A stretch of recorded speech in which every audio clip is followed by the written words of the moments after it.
नमस्कार, बहुत स्वागत आप तमाम दर्शकों का 5 के प्रहार में। मैं हूं आपके साथ हेमंत कुमार। आज का मुद्दा है विदेश यात्रा पर विवाद।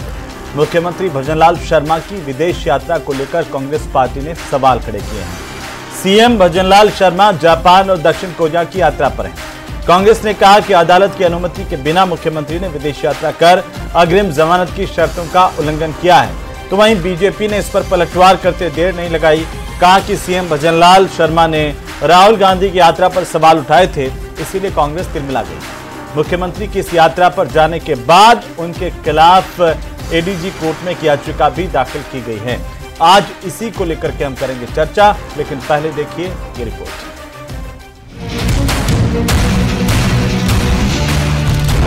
सीएम की विदेश यात्रा, चर्चा में आया गोपालगढ़ कांड।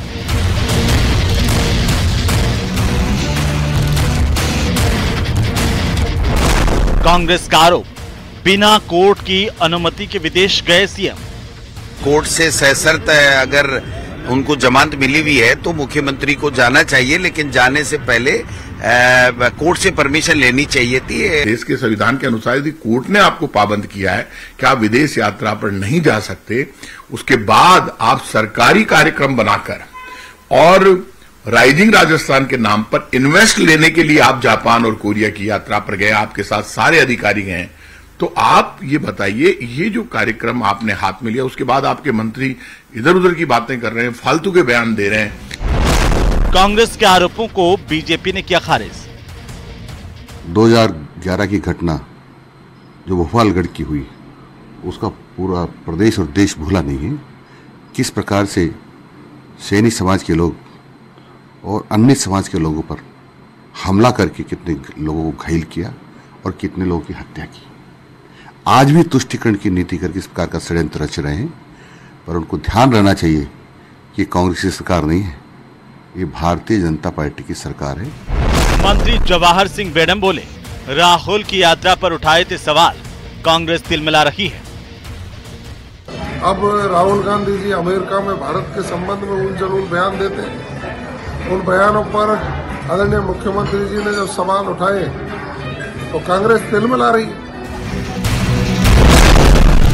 सीएम की विदेश यात्रा के खिलाफ कोर्ट में याचिका दायर।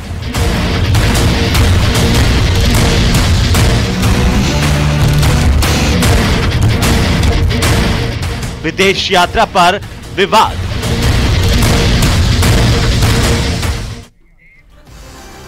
तो विदेश यात्रा को लेकर विपक्ष सवाल उठा रहा है। बीजेपी कह रही है कि ये तिलमिलाए हुए हैं और इसीलिए जब राहुल गांधी की विदेश यात्रा पर सवाल खड़े हो रहे हैं तो उसको काउंटर करने के लिए मुख्यमंत्री की विदेश यात्रा पर बात कर रहे हैं। आखिरकार इस पूरे मामले को समझने के साथ साथ जो तमाम सवाल उठ रहे हैं उनको भी जानने की कोशिश करेंगे। हमारे साथ एक बड़ा पैनल मौजूद है। सबसे पहले परिचय करवा दूं, विकास सोमानी हमारे साथ हैं, प्रवक्ता भारतीय जनता पार्टी के। भरत मेघवाल हमारे साथ हैं, प्रवक्ता कांग्रेस पार्टी के।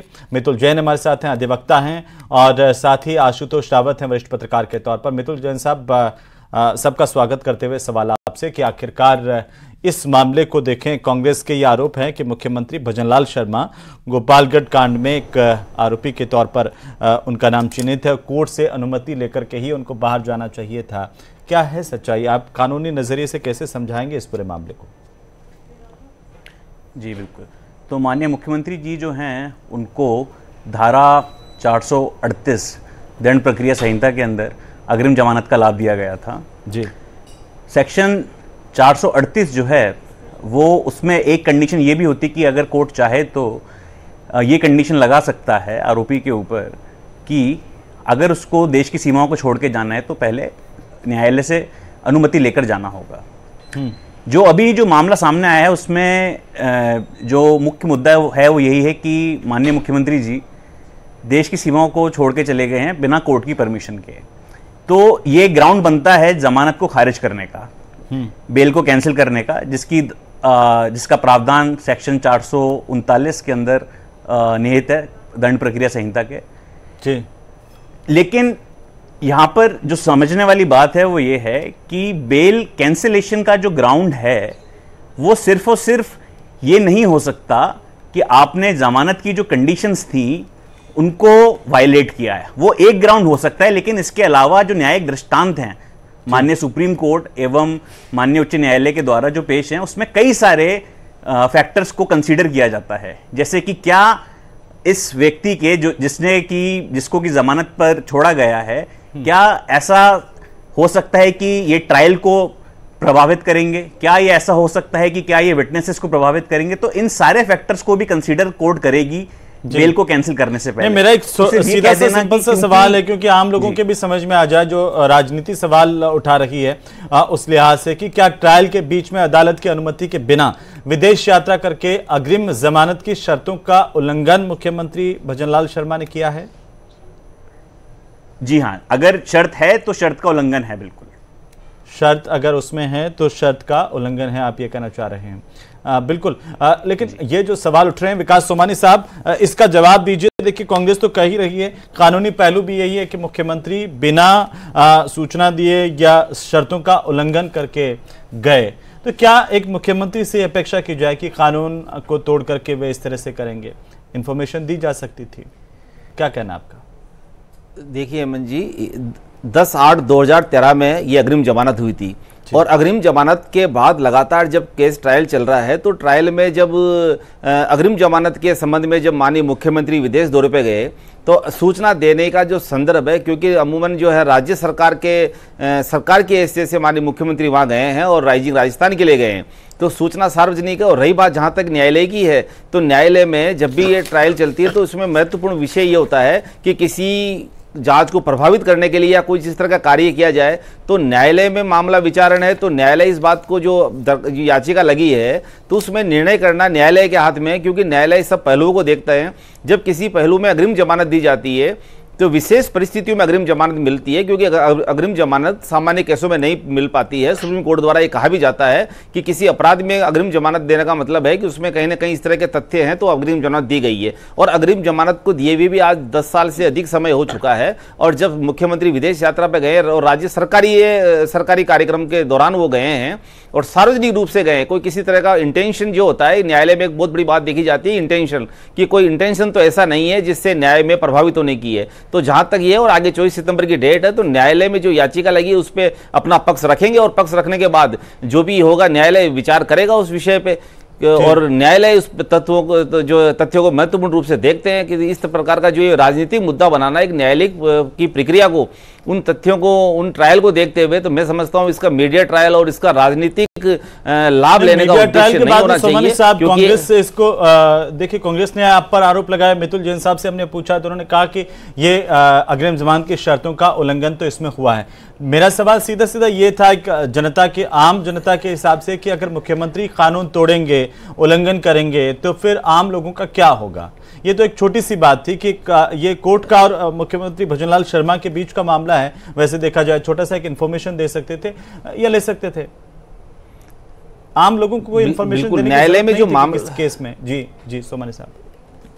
नहीं हेमंत जी, इसमें जो है ये जो केस चल रहा है उसमें कई सारे आरोपी बनाए गए थे और एक सांप्रदायिक दंगे का मामला था। जब तत्कालीन कांग्रेस सरकार थी, तुष्टीकरण की नीति के चलते हुए एक प्रशासन द्वारा जिस तरह से फायरिंग की गई, जिस तरह का ये कोई व्यक्तिगत एक इनिशियली इनके ऊपर सीधा सीधा आरोप नहीं है। ऐसा केस अग्रिम जमानत इनको न्यायालय ने दी है, ज्यादा कुछ कहना इस पे उचित नहीं होगा, क्योंकि न्यायालय इस पे विचार करेंगे और विचार करने के बाद जब आप निर्णय सामने आ जाएगा, क्योंकि इतना बड़ा कोई इसमें किसी प्रकार का आक्षेप माननीय मुख्यमंत्री ने ऐसा नहीं किया है, क्योंकि जो सरकार का टाइटल है वो भी माननीय मुख्यमंत्री जी के नाम से नहीं है। लेकिन चूंकि अब उन्होंने जो जिस शर्त पे अग्रिम जमानत दी गई है, उन शर्त में अगर वो बिंदु लिखा हुआ और उसके वो बात तो न्यायालय के समक्ष अपना पक्ष प्रस्तुत कर देंगे, लेकिन इसको इतना बड़ा वो बनाना जहां तक है कि ये उचित नहीं है, क्योंकि सरकारी काम से सार्वजनिक रूप से नैतिक तौर पर ये एक जिम्मेदारी हो जाती है कि कोर्ट को सूचना दे दी जाती है, ज्यादा बेहतर होता है। आपको क्या लगता है?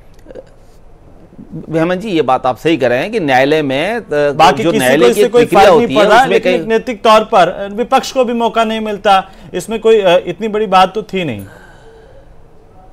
देखिए जो भी ट्रायल वहां चल रही है और केस जो चल रहा है उस आधार पे आप ये मान के चले हेमंत जी कि कोई सूचना अगर न्यायालय में देनी है तो न्यायालय में कई बार सूचना मान लो आप नहीं दे पाए तो कई बार न्यायालय मौका भी देता है, न्यायालय के सामने अपना पक्ष भी रखना पड़ता है और न्यायालय के सामने जो पक्ष रखा गया है अगर वो स्पष्ट और पारदर्शी है, उस पर इंटेंशनली साफ सुथरा है तो न्यायालय उसको कंसिडर भी करता है। ऐसा नहीं है कि इसमें कोई इतना बड़ा त्रुटि कर दी गई जिससे कि न्याय की अवहेलना हो। लेकिन सबसे बड़ी बात यह है कि छोटी सी बात को तेल का ताड़ बना रहे हैं, ये बीजेपी का आरोप है। और साथ ही मदन दिलावर ने कहा कि गोपालगढ़ कांड की 13वीं बरसी पर जैसे कि कांग्रेस की आदत रही है फिर से कांग्रेस पार्टी तुष्टीकरण की राजनीति कर रही है। उधर जवाहर सिंह मेडम ने कहा है कि राहुल गांधी पर मुख्यमंत्री भजनलाल शर्मा ने सवाल उठाए थे तो इसलिए वो खींच निकालने के लिए आप सीएम की यात्रा पर सवाल उठा रहे हैं। बोलिए। देखिए हेमंत जी, सवाल इस बात का नहीं है कि किसी के साथ खींच निकाली जा रही है या तुष्टीकरण किया जा रहा है। सवाल इस बात का है कि इस देश के अंदर न्यायपालिका के सामने सभी एक व्यक्ति समान है, चाहे वो किसी भी पद पर सुशोभित क्यों ना हो। हमारे राजस्थान के माननीय मुख्यमंत्री जी जो कि स्वयं गृह मंत्री भी हैं, उनसे ये अपेक्षा नहीं की जा सकती थी कि वो इस तरह की बात को छुपाकर विदेश यात्रा में जाए। जो अटॉर्नी जनरल है, राजस्थान सरकार है, उनको ये क्लियर करना चाहिए था कि इस तरह का कोई केस है जो कि माननीय न्यायालय के सामने पेंडिंग है और उसमें एक शर्त ये भी है कि विदेश यात्रा पर जाने से पूर्व अनुमति लेनी पड़ेगी। और सीधे सीधे हेमंत जी ये जो है सप्रेशन ऑफ फैक्ट्स है कि आपने जो चीजें थी उन चीजों को छुपाया, मिसलीड किया, कंसील किया। इम्यूनिटी किसी को भी नहीं है, चाहे वो देश के मुख्यमंत्री जी क्यों ना हो, देश के गृह मंत्री क्यों ना हो, कोई भी व्यक्ति क्यों ना हो। आपने न्यायालय की शर्तों की अवहेलना की है और इस शर्तों की अवहेलना करने के लिए आपको माफी मांगनी चाहिए। और माननीय न्यायालय ने उस याचिका को स्वीकार करके 24 तारीख तक सभी पक्षकारों को जवाब देने की बात कही है। तो भारतीय जनता पार्टी इस बात का जवाब क्यों नहीं दे रही? और सबसे बड़ी बात तो हेमंत जी ये देखने वाली है कि जो हल्फनामा माननीय मुख्यमंत्री जी द्वारा चुनाव के समय दिया गया था, क्या उस हल्फनामे में इस केस का जिक्र भी किया गया है या वहां पे भी इन चीजों को छुपाया गया है? बार बार माननीय मुख्यमंत्री जी द्वारा इस तरह के कार्य किए जाते हैं जिन पे कई बार तो हंसी भी आती है देखते हुए कि आप ये खुद देखिए कि कभी विधानसभा में कुछ कह जाते हैं, कभी ट्वीट कर जाते हैं, किस तरीके से ये चीजें। अरे आप ये बताइए कि आपने देश, अरे मुझे ये बताइए प्रदेश के मुख्यमंत्री जी ने इस बात को क्यों छुपाया कि वो जमानत पर है? क्यों छुपाया माननीय मुख्यमंत्री जी ने कि वो जमानत पर है? ये वही भारतीय जनता पार्टी है जो जमानत के नाम पर विकास जी बीच में बोलने से सत्यता को नहीं छुपाया जा सकता। हजारों की संख्या में आपने फैक्ट्स को छुपाया है। सवाल ये उठता है कि माननीय मुख्यमंत्री जी ने अपने चुनाव आयोग को भी अपने हल्फनामे में इस केस को बताया या नहीं बताया, इस केस को बीच में बोलने से सच्चाई नहीं छुपेगी। बीच में बोलने से सच्चाई, आप न्यायालय को अपने आप न्यायालय को छोटा मानते हैं क्या? न्यायालय से बड़े हैं क्या? भारतीय जनता पार्टी के नेता न्यायालय से बड़े हैं क्या? न्यायालय की प्रक्रिया को आप मानेंगे क्या?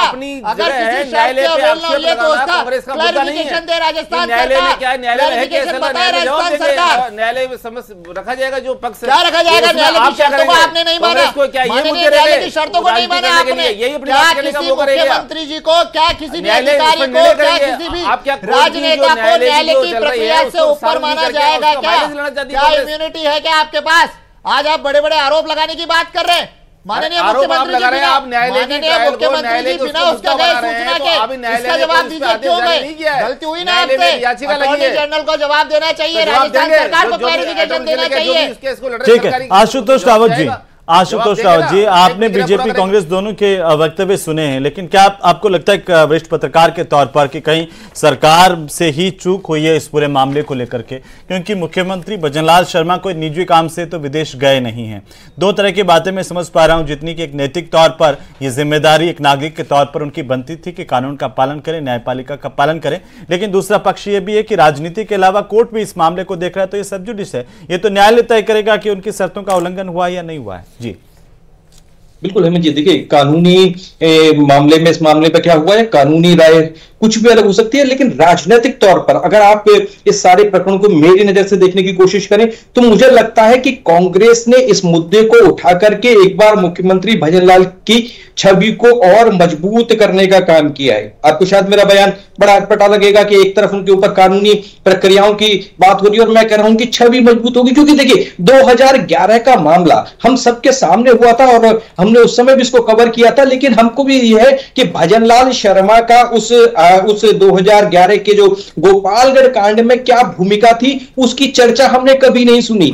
इसलिए कम से कम आज कांग्रेस ने यह विवाद सामने रख करके प्रदेश की अधिकांश जनता के सामने यह छवि भी मुख्यमंत्री भजनलाल की रखी है कि वो 2011 में भी राजनीति में कितने सक्रिय थे, एक हिंदूवादी छवि के नेता थे और समाज के हितों के लिए संघर्ष करने के लिए सड़कों पर जाते थे। जो मीडिया रिपोर्ट्स उस समय की कहती हैं हेमंत जी की उस समय मुख्यमंत्री जो उस समय जिलाध्यक्ष हुआ करते थे भारतीय जनता पार्टी के, वो भरतपुर में नहीं थे, वो करौली में थे, लेकिन उसके बावजूद उनको जिला प्रशासन की ओर से यह जानकारी दी गई और उनको कहा गया कि आप स्थिति को नियंत्रण करने में हमको सहयोग करने के लिए गोपालगढ़ आइए, तो वो तुरंत पहुंचे। इससे वो एक शुरुआत से पिछले लंबे समय से राजनीति के पुरोधा नहीं है बल्कि समाज के हितों के लिए काम करने वाले एक संवेदनशील व्यक्ति भी है। एक ऐसी छवि भी मुझे लगता है कि मुख्यमंत्री की इस प्रकरण के माध्यम से भारतीय जनता पार्टी को सामने रखने का मौका मिला है। कांग्रेस ने एक बार शायद इस मुद्दे को हवा देकर के गोपालगढ़ कांड की लोगों को याद दिलाई है और उसके ऊपर फिर से याद दिलाई है। आप इस बात को लेकर के भी सवाल उठ रहे हैं कि तत्कालीन कांग्रेस की सरकार ने जबरदस्ती उनको आरोपी बना दिया राजनीतिक द्वेषता के चलते, ये भी सवाल उठ रहे हैं कई खान। बिल्कुल, देखिए उस समय उस कुल मिलाकर के उस मामले में 26 मुकदमे दर्ज हुए थे, जिनमें से 3 मुकदमे पुलिस प्रशासन की तरफ से थे और 23 मुकदमे पीड़ितों की तरफ से थे। हम सबको पता है कि जो पुलिस प्रशासन की तरफ से जो 3 मामले दर्ज किए गए थे उनमें लगभग 47 से 50 राजनीतिक व्यक्तियों को उसमें अपराधी बना करके पेश किया गया था कि इनकी भूमिका संदिग्ध है। तो वो तमाम नाम जो पुलिस प्रशासन की तरफ से दिए गए थे वो तमाम नाम राजनेताओं के थे, राजनीतिक व्यक्तियों के थे, उसमें कांग्रेस के लोग भी शामिल थे, उसमें केवल भारतीय जनता पार्टी के लोग शामिल नहीं थे, कांग्रेस की कामा की विधायक का भी नाम उसमें शामिल था। तो उस समय की राजनीति के बारे में भी कहा जाता है कि क्या अशोक गहलोत जो उस समय मुख्यमंत्री थे उन्होंने किसी राजनीतिक भावना के मद्देनजर जाहिदा खान का नाम उसमें शामिल कराया था, उसमें आरएसएस के कई लोगों के नाम शामिल थे। तो यह तमाम गड़े मुर्दे मुझे लगता है कि एक बार कांग्रेस ने उखाड़ करके शायद अपने लिए जो राजनीतिक फायदा उनको मुख्यमंत्री की इस तमाम यात्रा से क्या मिला उस पर जो सवाल करके वो उठा सकते थे, उसकी जगह इस मामले को उठा करके मुझे लगता है कि एक बार कांग्रेस ने अपने पैरों पर फिर से कुल्हाड़ी मारी है। मितुल जी, एक और सवाल मैं आपसे जानना चाहता हूं कि जो सवाल कांग्रेस पार्टी उठा रही है और ये सब जुडिस भी है मामला, हालांकि कोर्ट देखेगा, लेकिन आपके लिहाज से एक अधिवक्ता के तौर पर आप कैसे देख पा रहे हैं कि क्या ये अगर शर्तों का उल्लंघन किया है भजनलाल शर्मा ने तो उनकी जमानत को खारिज किया जा सकता है? क्या इसके ऊपर कोई किसी सजा का भी प्रावधान है, या ये एक सामान्य सी बात है कि भजनलाल शर्मा अपने व्यक्तिगत दौरे से तो बाहर गए नहीं हैं, वो सरकारी काम से बाहर गए हैं? कैसे बताइए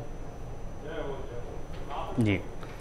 तो अगर ये स्टैब्लिश हो जाता है कि ये स्थापित हो जाता है कि उन्होंने जो जमानत की शर्तें थी उसका उल्लंघन किया है, तो उस सिचुएशन में माननीय न्यायालय के पास ये पावर रहेगी कि वो जमानत को कैंसिल कर दें।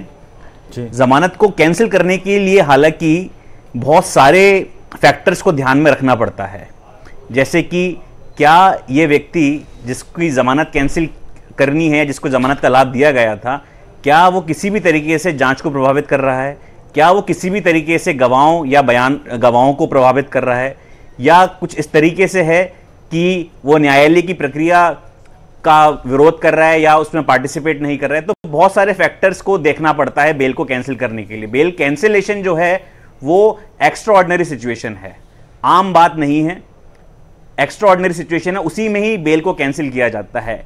ये एक ग्राउंड हो सकता है कि आपने जमानत की जो शर्तें थी उनका उल्लंघन किया, लेकिन सिर्फ इस ग्राउंड के ऊपर मुझे नहीं लगता कि न्यायालय बेल को कैंसिल करेगा।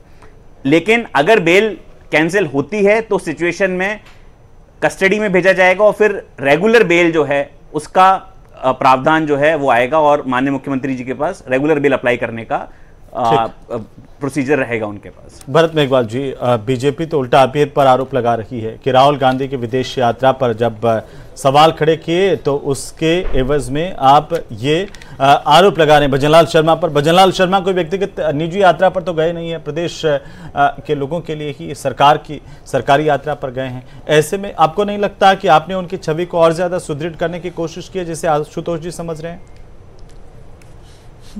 हेमंत जी, देखिए, सवाल इस बात का भी उठता है कि अगर आपको ज्ञात हो तो आज एक मुख्यमंत्री जी को कोर्ट ने जमानत दी और उस जमानत के साथ कुछ शर्तों के लिए भी कहा कि आप यहां नहीं जाएंगे, आप साइन नहीं करेंगे, आप इस तरह की चीज़ों को नहीं करेंगे।